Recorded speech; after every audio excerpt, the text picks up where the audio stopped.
नमस्कार दोस्तों। उम्मीद करता हूँ कि आप सब लोग अच्छे होंगे। यूपी पीसीएस एग्ज़ाम 17 मार्च को प्रस्तावित है और इस एग्ज़ाम में मात्र 30 दिन बचे हुए हैं।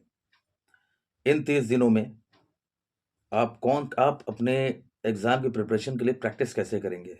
कौन-सी टेस्ट सीरीज़ जॉइन करेंगे? और टेस्ट सीरीज़ सेलेक्ट करने के लिए क्या क्राइटेरिया होना चाहिए? इसी टॉपिक के ऊपर आज हम बात करेंगे। ठीक है? बट आगे बढ़ने से पहले मेरी रिक्वेस्ट है, अगर आप चैनल पे पहली बार आए हैं तो काइंडली इस चैनल को सब्सक्राइब करें और वीडियो अच्छा लगे तो लाइक और शेयर ज़रूर करें। ठीक है? तो 30 दिन बचे हुए हैं यूपी पीसीएस के एग्ज़ाम में और ऐसे कंडीशन में practice becomes very important. Practice बहुत ज़रूरी चीज़ है। अगर आप प्रैक्टिस नहीं कर रहे हैं ना तो एग्ज़ाम में आप अच्छा परफॉर्म नहीं कर पाएंगे। प्रैक्टिस करने के लिए टेस्ट सीरीज़ होनी ज़रूरी है। तो क्वेश्चन ये राइज होता है कि कौन सी टेस्ट सीरीज़ ज्वाइन करें, कौन सी टेस्ट सीरीज़ बेस्ट है, क्योंकि मार्केट में तो टेस्ट सीरीज़ की बाढ़ जैसी है। हर एक कोचिंग अपनी टेस्ट सीरीज़ ऑफर कर रही है। तो इन दैट कंडीशन आप कैसे ये डिसाइड करेंगे कि आपके लिए बेस्ट टेस्ट सीरीज़ कौन सी है? ठीक है? मैं आपको सजेस्ट करूँगा कि कौन-कौन सी टेस्ट सीरीज़ अच्छी हैं जिसे आप जॉइन कर सकते हैं। बट उससे पहले आपको ये समझना होगा कि टेस्ट सीरीज़ को आप यूटिलाइज़ कैसे करेंगे? क्या आपको ये पता है कि टेस्ट सीरीज़ का आप फ़ायदा कैसे उठा पाएँगे? उसे यूज़ कैसे कर सकते हैं आप? देखिए, टेस्ट सीरीज़ कोई भी हो, जहाँ भी आप जॉइन कर रहे हैं, तो आपको देखना ये है कि उस टेस्ट सीरीज़ से आपको फ़ायदा कितना हो रहा है? कितना आप उस टेस्ट सीरीज़ से सीख पा रहे हैं? कितना आप उस टेस्ट सीरीज़ से सीख पा रहे हैं? टेस्ट सीरीज़ बेसिकली एक प्रैक्टिस सेट होता है और उस प्रैक्टिस सेट में जब आप उसे लगाते हैं, 2 घंटे एग्ज़ाम की तरह किसी माहौल में आके बैठते हैं, तो एग्ज़ाम लाइक एनवायरनमेंट आपको मिलता है, ठीक है? और यहाँ पे प्रैक्टिस करते-करते आपने जो कुछ पढ़ा है, जो आपने नॉलेज गेन करी है, उस नॉलेज का एक टेस्ट आप कर लेते हैं, ठीक है? हिट एंड ट्रायल मेथड पे। जैसे आपने 1 टेस्ट सीरीज़ लगाई, 2 टेस्ट सीरीज़ लगाई, जैसे आपने 4-5 क्वेश्चन पेपर लगा लिए, तो आप हिट एंड ट्रायल मेथड पे आप ये समझ जाते हैं कि आपका कौन-सा एरिया वीक है, कौन-सा एरिया स्ट्रॉन्ग है।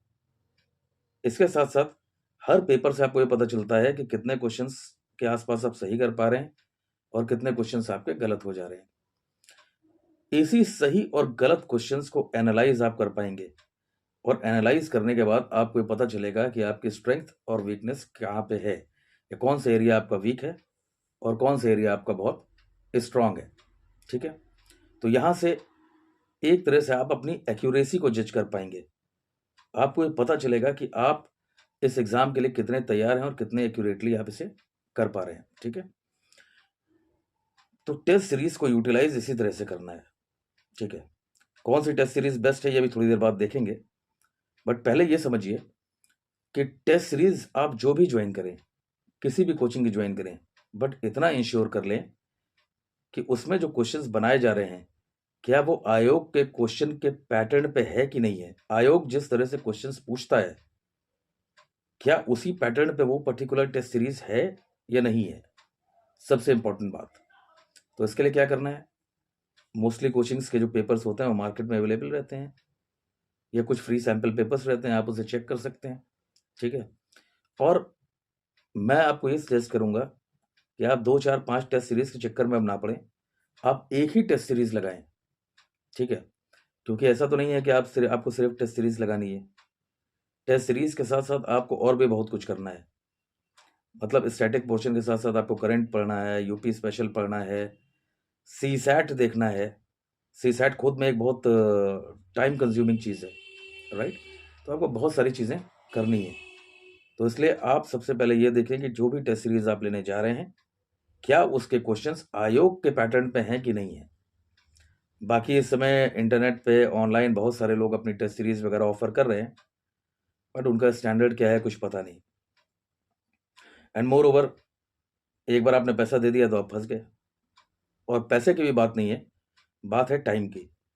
जो आप टाइम लूज़ करेंगे, अपना अटेम्प्ट लूज़ करेंगे, उस एक ऑनलाइन टेस्ट सीरीज़ के चक्कर में, वो आपके लिए बहुत घातक हो जाएगा। तो काइंडली बहुत सोच समझ कर ही टेस्ट सीरीज़ जॉइन करें, ठीक है? दूसरा बात जो मैं आपको बताना चाहूँगा, आप जो भी टेस्ट सीरीज़ जॉइन कर रहे हैं, मेरी आप लोगों को सलाह यही है कि आपको जितना प्रैक्टिस करना है, जो कुछ भी करना है, वो 28-29 फरवरी तक कर लें। उसके बाद के जो 17-18 दिन है उसमें टेस्ट सीरीज आप ना ही लगाएं तो अच्छा है, क्योंकि एक्चुअली होता क्या है, जो लास्ट के 15-16 दिन होते हैं एग्जाम से पहले, वो बहुत क्रूशियल होते हैं। और ऐसे कंडीशन में अगर आप टेस्ट सीरीज लगाते हैं, और बाय द वे पहली चीज़ तो ये, अगर वो टेस्ट सीरीज के जो क्वेश्चंस हैं वो आयोग की लाइन एंड लेंथ पे नहीं है तो कोई फ़ायदा नहीं होगा। मान लीजिए लास्ट के 17 दिनों में आपने कोई टेस्ट सीरीज उठाई और क्वेश्चंस लगाना चालू किए, अनफॉर्चुनेटली अगर आप up to the mark perform नहीं कर पाए तो पहली चीज़ तो क्या होगा, आप डीमोटिवेटेड हो जाएंगे, ठीक है। और डीमोटिवेशन की वजह से क्या होगा, आपका कॉन्फिडेंस लेवल डाउन हो जाएगा। फिर क्या होगा, आप ज़बरदस्ती सोचते रहेंगे, अरे यार मेरी तैयारी नहीं है, कॉन्फिडेंस नहीं आ रहा है, पढ़ नहीं पा रहा हूँ, तो मतलब ओवरऑल क्या होगा, आपका परफॉर्मेंस डाउन होगा। बट ये कोई यूनिवर्सल रूल नहीं है। बहुत सारे लोग ऐसे भी हैं कि जिन्हें टेस्ट सीरीज वगैरह से कोई फ़र्क नहीं पड़ता है, वो अपना बस प्रैक्टिस के लिए लगाते रहते हैं। तो ये आपकी इंडिविजुअल चॉइस है, बट मेरा सजेशन है कि आप 29 तारीख के बाद टेस्ट सीरीज के चक्कर में ना पड़ें, अपने रिगरस रिविजन्स पर ध्यान दें, करंट अफेयर्स को अच्छी तरह से तैयार करें, और यूपी स्पेशल हो गया, और जो मिसलेनियस चीज़ें हैं, सेंसस हो गया, बजट हो गया, इन सारी चीज़ों को बहुत अच्छे से तैयार करें, ठीक है। और टेस्ट सीरीज ज्वाइन करने से एक फ़ायदा मगर आपको ये ज़रूर होगा कि एक ही टॉपिक पे बहुत सारे क्वेश्चंस आपके सामने आ जाएंगे, ठीक है। जैसे आपने पावर्स ऑफ प्रेसिडेंट पढ़ा, उसके ऊपर अब मान लीजिए कोई क्वेश्चंस आए, 4-5 क्वेश्चंस आ गए, तो आप उसके थ्रू क्या है, पूरे इंटायर टॉपिक को रिवीजन कर सकते हैं, ठीक है। टेस्ट सीरीज में एक चीज़ ध्यान रखिएगा कि यहाँ पे आप मतलब सीधे सीधे रास्ते पे चलने का तो समय है नहीं कि पहले आप थ्योरी पढ़ेंगे फिर आप टेस्ट सीरीज लगाएंगे, इतना समय तो है नहीं।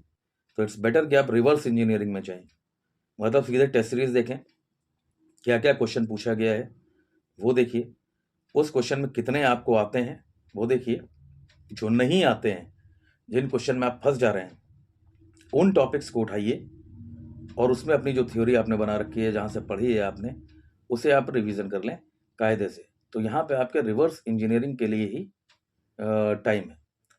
और ये जब आप काम करें तो अपने साथ साथ एक शॉर्ट नोट्स, क्रिस्प नोट्स बनाते जाएं। साथ साथ नोट्स इतने शॉर्ट होने चाहिए, नोट्स हमेशा शॉर्ट ही होते हैं, बहुत शॉर्ट फॉर्म में अपने नोट्स बनाइए कि जिससे आपको पढ़ने में और रिवाइज करने में बहुत कम समय लगे। एक सजेशन और है मेरा कि आप इसके साथ साथ एक डायरी ऑफ एरर्स बना लीजिए।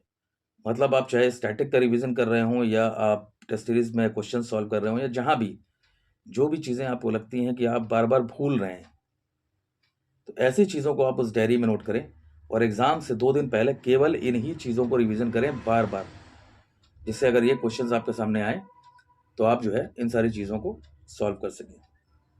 अब बात करते हैं कौन सी टेस्ट सीरीज आपके लिए सबसे बेस्ट है।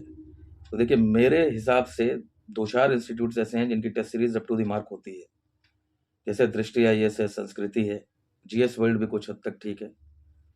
थे आईएएस के क्वेश्चन पेपर्स पहले तो बहुत सही रहते थे, अभी भी इनफैक्ट ठीक हैं, बट अब मुझे नहीं लगता कि वो पर्टिकुलर स्टैंडर्ड अब थे आईएएस मैच कर पा रहा है। तो आप अपने हिसाब से एक बार देख लें। मेरे हिसाब से ये 3 चॉइसेस आपके पास हैं, दृष्टि है, संस्कृति है, जीएस वर्ल्ड है, थे आईएएस है। ये 4 चॉइसेस आपके सामने हैं। आप इनमें से देखने के बाद आपको जो भी सेट बैठे, आपको लगे कि ये टेस्ट सीरीज सही है, उस टेस्ट सीरीज को आप ज्वाइन कर लें। सबसे इम्पोर्टेंट चीज़ वही है। अब लास्ट में मैं एक चीज़ और बोलना चाहता हूँ कि आरओ एआरओ के पेपर में जो कुछ भी धांधली हुई या नहीं हुई या कुछ अनियमितताएं हुई, उसके चक्कर में अब आप ना पढ़ें, उधर से अपना दिमाग हटा लें, क्योंकि अगर उसके बारे में सोचते रहेंगे तो यूपी पीसीएस पे फोकस नहीं कर पाएंगे और यूपी पीसीएस जैसा बड़ा एग्जाम आपके हाथ से निकल जाएगा।